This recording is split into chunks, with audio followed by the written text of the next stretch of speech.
So I'm going to look at a couple examples with you of absolute value equations.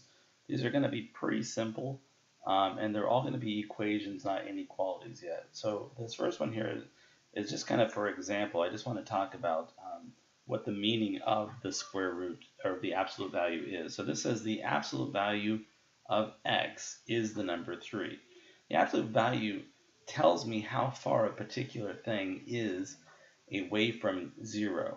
So if I'm looking at the absolute value of something being 3 units, that means that this thing x is 3 units away from 0. And there's two places where that can be.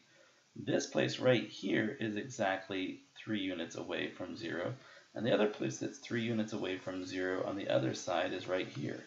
So there are two values that are 3 units away from 0, right? X could be either -3 or x could equal 3. Now, the problem is a lot of times students see this and they're just like, oh, this is easy. You just find one answer, one's plus, one's minus, right? And then they're forever getting them wrong and not understanding why. Again, listen to what I say as we look at the next example here, but what we're talking about is something being so many units away from 0, and then we proceed from there. So let's look at an example that's a little bit more complicated. So for this example, we're looking at the absolute value of 4 times p plus 4 more equals 28. So this thing, 4p plus 4, is 28 units away from the origin. Now I'm not going to count 28 units away, but I am going to say way over here, I'm going to call that 28, and equal distance on the other side, maybe that's it, is -28. So these are the two locations that are 28 units away from 0. And what lives in those places? Well, in one of them we've got 4p plus 4 is -28. And on the other one we've got 4p plus 4 is positive 28. So what's positive and negative is this value that's away from 0, right? So I've got -28 because that's 28 away from 0, and I've got positive 28 because that's 28 away from 0. Now, if I solve for p, I'll be finding the value of p that would produce -28 in this case, right over here, and I'll find over here the value of p that would produce a positive 28, because those are the two values of p that solve this equation. So on the left-hand side, we're going to take our 4p, and I'm going to subtract 4 from both sides. When I do, I get a -32. Then I'm going to divide both sides of that by 4. I get that p is equal to -8. On the other side, same exact two steps, right? I'm going to subtract 4 from both sides, but this time I get 4p is equal to 24, and then I divide both sides of that by 4, and I get that p equals 6. So the two values I have are positive 6 and -8.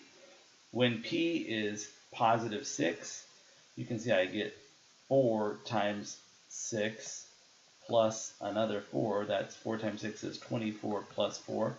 It does indeed produce 28, and the absolute value of 28 is 28.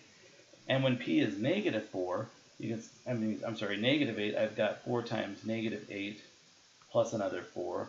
4 times -8 is -32, and -32 plus 4 is equal to a -28.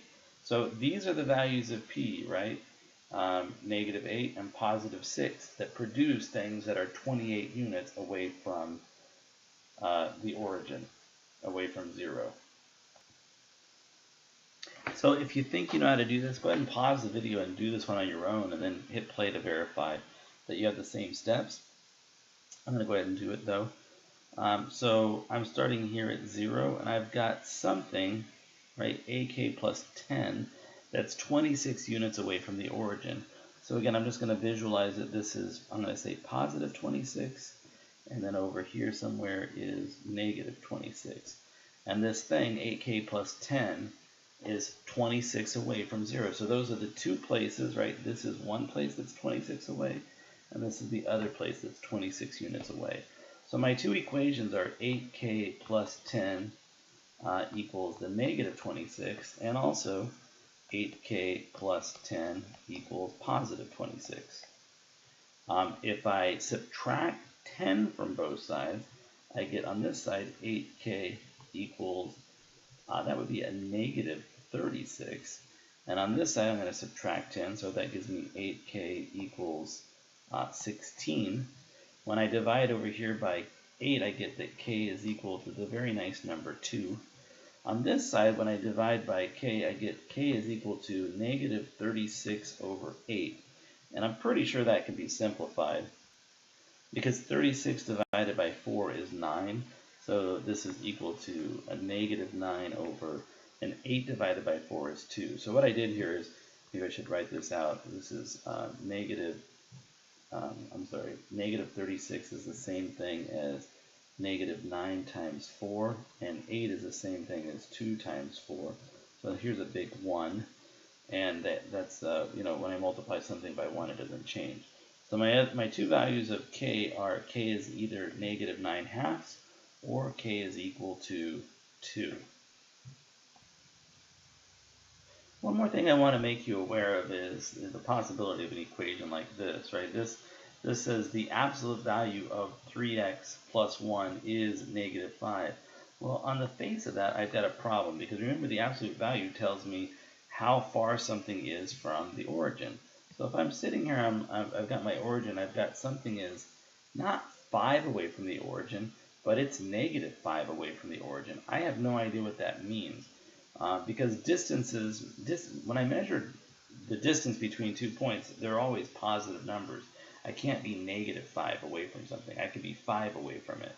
So if I have the absolute value of some algebraic expression is a negative number, in this case there is no solution, because there is no point value of x, right, that's going to produce a negative number when I take the absolute value of it. So be aware of that, and you might see several examples or problems like that as you work through the practice sets.